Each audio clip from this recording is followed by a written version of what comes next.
If you're a founder of a nonprofit, I have a question. What do you know now that you wish you knew then? Was setting it up easy? Did you fully understand both the process to set it up and what it takes to sustain it? How about fundraising? How was that in the beginning? How did that work for you? I talked to a lot of nonprofit leaders, especially those with startups, and many of them wish they could go back and start again.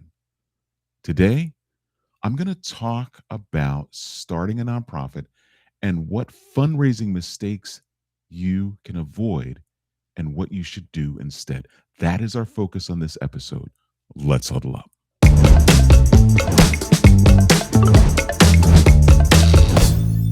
Hey, welcome to another episode of Huddle Up with Mark, the Fun Coach. I'm Mark Duncan. Today, I'm diving into a topic that I don't usually talk about, but I do have many conversations throughout the day with organizations that are fairly young, either just starting or they started a couple of years ago, but they're stuck. I never get to talk to the people who are thinking about starting a nonprofit. I usually catch them after some challenges and some mistakes have been made. So I want to talk today about the things that you can avoid, particularly mistakes as it relates to fundraising for startup organizations. But first, let's take a step back and talk about really some of the things that you absolutely need to do to start an organization on the right foot. First, if you've identified a challenge that you're trying to meet, a problem you're trying to solve, that's great. I think that's wonderful. And if it's something you're passionate about and you've thought long and hard about it and you think that you want to start an organization, that's amazing. But here's what I would challenge you to do. I would make sure, because not a lot of or startup nonprofit leaders are aware of the other organizations that are in the community that you want to serve that are already doing what you want to do. See, nonprofits in general are not that great about tooting their own horns. And so you don't often hear about what nonprofits are doing because they're busy doing it and less busy talking about it in a way that people would know. And so take a deep dive and find out who's doing what. How do you do this? Obviously, you can do a deep dive online, Google, very simple to find if there are organizations in your community that are doing exactly what you want to do. You can also go to organizations that support the nonprofits in your community and have a conversation with someone. Those people are aware of the nonprofits that exist in their community and who you need to be talking to. And if you stumble on an organization that's already doing the idea that you have in mind, I probably would suggest that you not move forward with starting the organization. That perhaps if you really want to do something to help, that you either look for volunteer opportunities there if you're truly passionate about this, or perhaps finding a way to actually work with that organization, either as an employee, or join their board. Okay, that's the first thing you want to do. Now, assuming that there isn't enough service being provided to your community from any organization that could be doing the same thing that you're doing, or there isn't one that exists, then yes, by all means, move forward with establishing the organization. But here are some key things that you just need to know and you need to do right off the bat. And I'm not going to get into great detail about this, but it's important to know, because the first thing that nonprofit organizations that are starting want is, how do I get that 501c3 letter from the IRS? Well, it's pretty simple and straightforward. The first thing you need to do is take a look at what your state requires you to do to establish a nonprofit. Do you need a certificate of incorporation, or something similar? may not be called that, but that's one of the things that you're going to look to do and find out what it takes to get that certificate. It's usually pretty simple. It's usually an application form you need to complete and so forth. But now you know what you need to do to be compliant in your state. The next thing you'll need to focus on is at the federal level, and that is the 1023 form through the IRS. Completing that form, deciding on whether or not you're going to be, what type of organization you're going to be. Those are the things where people get stuck. Some people accidentally choose to become a private nonprofit. And in some cases, being a private nonprofit prevents you from grant dollars because there are some grantors out there, especially in the corporate world, that don't give to private nonprofits, they give to public charities. And so you have to decide what kind of organization you want to be. And you want to choose that wisely up front because it is very difficult to make the change after the fact. My advice would be to make sure that you are a public charity that is going to be the type of organization that will enable you to raise the dollars that you need. So make that decision while you're filling out the 1023. You're also going to need to, in addition to completing that form, you're going to need to create bylaws for your organization, and you're also going to need to recruit board members. And here are some of the mistakes that people make when they go about doing this. And this has to do primarily with the board. The IRS requires that every nonprofit organization have a minimum of 3 board members. And most people, they're filling out the application, put themselves down and 2 people that they know well. And in many cases, they're family members, right? A mother, a father, aunt, uncle, cousin, a close friend. That is not a strategic approach. That is a way to check the box so that you have those 3 people on there. But strategically, you really should be thinking about it this way. First and foremost, I would steer clear of any family. I would also be identifying at least 5 board members to recruit, in addition to yourself. You can be on the board as the executive director, but I would recommend that you only plan on staying on the board for the first 3 years so that you can convert to being a full-time executive director. Okay? Because it's a conflict of interest to be the founder, executive director, and board member. The founder piece you can't avoid. And being a founder and being on the board is great. But if you're going to be a founder and on the board and be an executive director who is being compensated, it's a conflict of interest because now you have the power to vote on your salary and other compensation. So to avoid that conflict early on, and you will be taken seriously by the community, you need to plan to step off the board after about 3 years and make that known that you're going to be running the organization full time. Again, a minimum of 5, maybe 6, 7 people, and make sure that you're choosing people who bring to the table some expertise that will augment or supplement rather what you lack. Somebody with business acumen, somebody who maybe has fundraising experience, somebody who has marketing experience, right? And all of them should, if at all possible, have some capacity, because if they've got capacity, I'm talking about their financial ability to be able to give to the organization. If they have capacity, the likelihood is that they know others that have capacity. And you're going to want to lean into that at some point.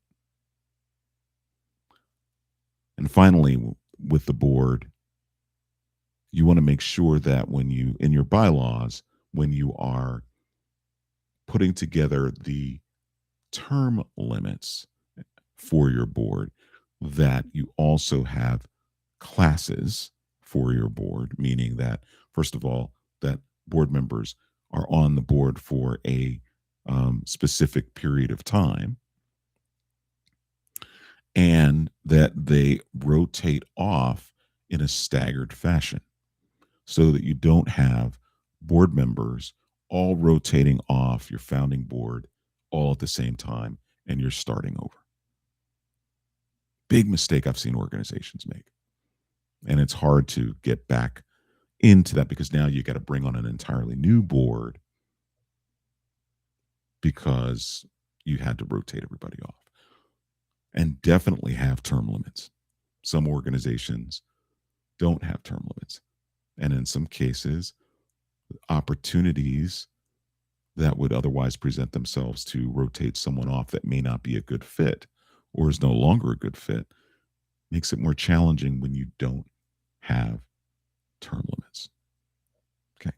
So enough about that. But those are the mistakes that you should be avoiding. Now let's talk about this from a fundraising perspective. So many nonprofit startups will start posting on social media and asking people to support the organization. First of all, you don't have a track record for what you're doing in terms of providing the service that you're providing. So it'll be very challenging for you to be able to secure dollars from individuals initially without proof of performance. So what do you do instead, right? Well, because Mark, you're always talking about, individuals driving philanthropy, and that is absolutely true. But with a startup, the approach is a little different. With a startup, you should be looking for grant opportunities from local community foundations, or you should be looking at for angel investors, people who support social impact initiatives, who have deep pockets and exist to help organizations get started. Because one of the things I do say about grants, as much as I say that it's not something that you should rely on as a sustainable funding strategy, that grants should be used to launch organizations, and you use individual giving to sustain. And so for the first 3 years, you're going to fund your mission through grant opportunities. Before you do that, you're going to need to put together a business plan and some budgeting for the next 3 years so that you know how much revenue you need to be able to launch the organization and serve the people that you serve without having to worry about posting online and asking people to give. That's going to come. But you've got to build the funding foundation first before you can go to the community and solicit them. So do that first.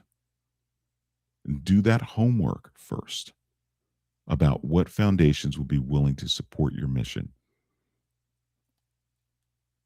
Ones that specifically support startups, and ask them to support your organization and get funding secured for the first 3 years right up front. Doesn't mean it all comes in up front, but that you've got it secured so that it does come in when you need it. Commitments over 3 years that will help you fund your mission. Now, what have you done? You have now bought yourself the time to do a couple of things. One, most importantly, to get started. To get started on the work that you are passionate about doing, serving the people that you serve, getting your programs off the ground.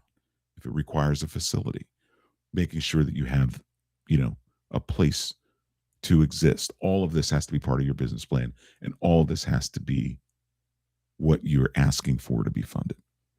So now you're off the ground.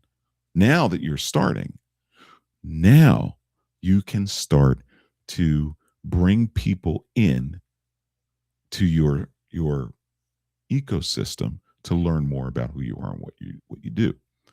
And so you're going to do a couple of things. Obviously, a website is going to be important, but I would highly encourage you to, because your focus is going to be building trust and building a following. And you build trust by showing your proof of performance in through perhaps a weekly or monthly e-newsletter, through social media presence, all of these things to convey who you are and what you do. Because in order for you to secure the dollars that you need, the community has to believe that your organization is worthy of investing in. And that's only going to happen if you're able to start and show that you're good at what you do and that you're having the desired impact that you want to have.